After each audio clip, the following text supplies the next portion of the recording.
everyone, Ahid here from 8p. Today in this video we are going to talk about the basic things that you should know about an earthquake.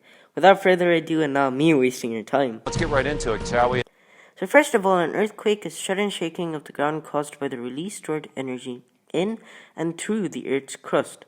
In basic words, it's when the earth shakes due to some pressure in the crust. An earthquake can also be a tremor, not this type of tremor. This one, which is a small shaking or a small light earthquake.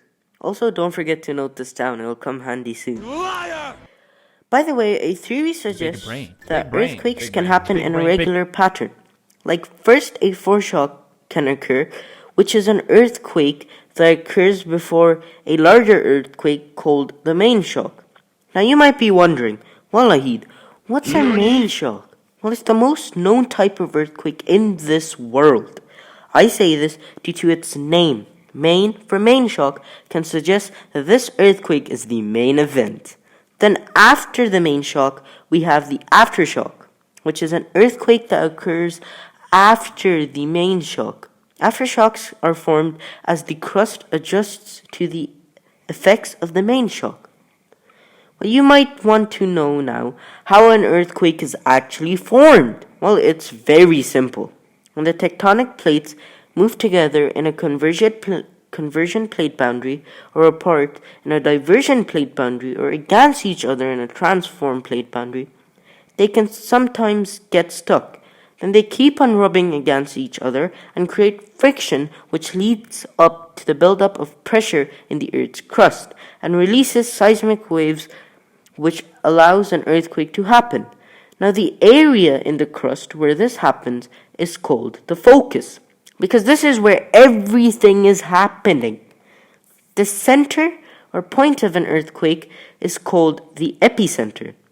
If the epicenter is closer to the focus, the greater the level of intensity of the earthquake and the more risk of you being in danger. However, this gradually weakens depending on how further away you are from the epicenter. It seems that we've discussed everything on how an earthquake happens, but there's one thing I bet you still don't know. That is that all earthquakes are formed along fault lines. Fault lines are an area of stress in the earth. Here the plates will eventually slide past each other and cause a crack on Earth's crust, which will then make the earth shake. By the way, there are three types of fault lines. Normal fault lines, which are in places where the crust is getting longer. Reverse fault lines, which occur in areas where the crust is being shortened. And strike-slip fault lines, where the two sides of the fault slip horizontally past each other, as you can see here in this image. Even though earthquakes are interesting and epic, they still have a lot of consequences and negative impacts on Earth. A tremor, if you remember, does not have that big of an effect or consequence on Earth, but the big boy, who's the high-impact Earth or mainstream, does. Let's see what they are. Mainstreams can cause significant damage to the infrastructure, like buildings, roads, and communication systems of a city due to being strong. They can hurt or kill humans due to their pressure. They can also spread diseases due to damaged infrastructure of a city.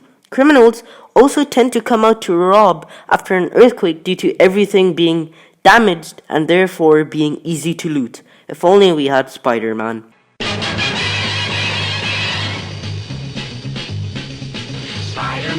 Spider-Man does whatever a spider can. Spins a web any size, catches thieves just like flies. Look out, here comes the Spider-Man.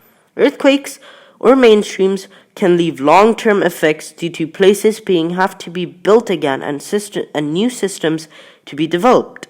Also, they can cause a tsunami just like this one if it happens underwater. Now that I've talked really negative, why not now let's discuss some interesting facts of earthquakes. Number 1. 80% of the world's earthquakes happen in the Pacific Ocean near Japan, in a place called the Ring of Fire. Poor Japan. Why are we still here? Just to suffer? Number 2. Sadly, about 10,000 people die in earthquakes each year. Most of the deaths are when people are trapped in falling buildings. Number 3. The most powerful earthquake ever recorded on Earth was in Valdivia, Chile. It happened in 1960. Number 4. The energy released by any large earthquake may be equal to 10,000 times the energy of an atomic bomb. That's a lot of energy. Number 5. A Richter scale measures and records the strength of an earthquake.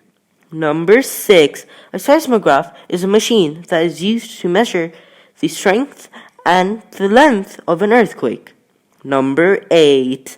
A seismologist is a person who is an expert in earthquakes. By the way, who's watching and wants to be a seismologist in the future? Number 9. Lastly, Alaska has more earthquakes than any other US state. They have been found to have 12,000 earthquakes in the last 30 years. I thought Alaska was cold, but okay. Now that we've discussed the basics of an earthquake and some facts, let's talk about some real earthquakes that actually happened.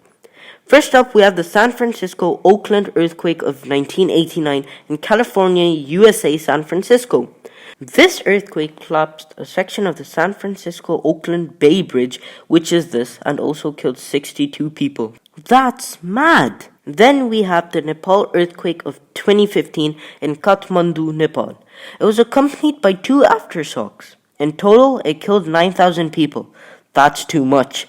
After that, the Kashmir earthquake of 2005 in Azad, Kashmir, Pakistan was perhaps the deadliest shock ever to strike South Asia, as it left hundreds of thousands of people exposed to the coming winter and killed 80,000 people.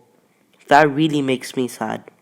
And our last real earthquake in this video is the Great Hanshin earthquake of 1995 in Japan, Kobe, which destroyed or damaged 200,000 buildings and left 300,000 people homeless in Kobe.